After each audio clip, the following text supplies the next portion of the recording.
Those who are unaware that they walk in the darkness will never seek the light. A powerful quote by Bruce Lee. We all face challenges in life, and sometimes we need an out from life. And for me, that's martial arts. I have 5 years of experience with Chinese martial arts under my Sifu, Scott Grady, who's been training in Chinese martial arts for 25 years.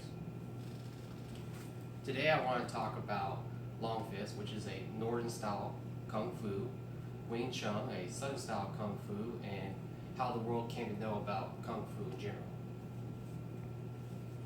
Now, northern style Kung Fu, as you can guess, is from the north of China. So you can expect the climate to be cold and harsh compared to those of the south.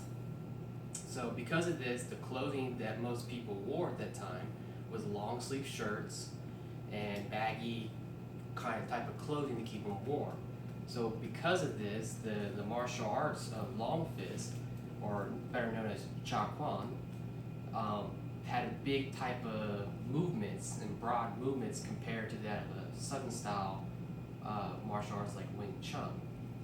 So how they moved around displayed a lot in the differences between the martial arts because of the climate and the environment that they were in. You know, you got snow, you got the mountains, ranges, so all this played effect. Now, southern style martial arts like Wing Chun is, as you guess, it's from the south. So because of this, the humidity plays an effect, the hot weather, and so the type of clothing that they would wear would be short sleeves like I'm wearing now. You wouldn't want to wear something long sleeve compared in the south because you'd be sweating so much. And so because of this, the type of movements that a practitioner of Wing Chun would do is very different compared to that of a person in the north because they don't wear long clothing. So in northern style Kung Fu, they would grab your clothing to engage you. Southern style, they wouldn't. They would just try to pop off a person or try to push them away because they know that they're going to grab someone, they're going to slip off with their arms because they're sweaty. Can you come here for a second?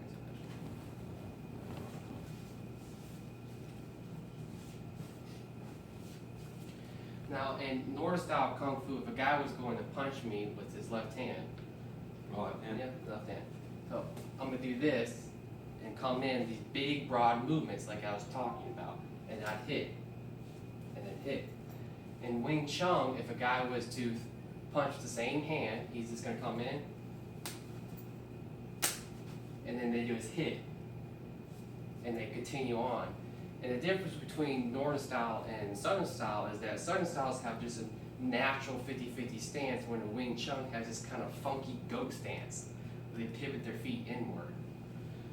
And most of this, the handwork compared to the footwork is variance because a lot, like I said, it has to do with the environment. Wing Chun was designed for guys that were on boats in the water, and that's why they stood like this to keep themselves centered. Northern style, you got mountain ranges and snow you got to pick your feet up off of. So, moving on, you can sit down now, Sebastian, thank you. To the historical love for Kung Fu in general, many of you have heard about Jackie Chan, right? Or Bruce Lee, or Ip Man. But Jackie Chan for me was one of my beloved Kung Fu artists. I mean, he's an actor, he's a producer, he's a singer in China, very famous. And for me, he became famous because of Bruce Lee. Bruce Lee came into America and brought martial arts, and specifically Chinese martial arts, to America that we never knew about. And if it wasn't for Bruce Lee, Jackie Chan would have never got famous. So like one of his famous movies, like Rumble in the Bronx, for instance. In conclusion, I hope I have clarified the differences between northern and southern style of Kung Fu. Again, I was here today to talk about northern style Kung Fu, Long Fist, southern style Kung Fu called Wing Chun, and how I think that the world came to know about Kung Fu. And I think I'm qualified to talk about this because of my experience in studying martial arts for 5 years.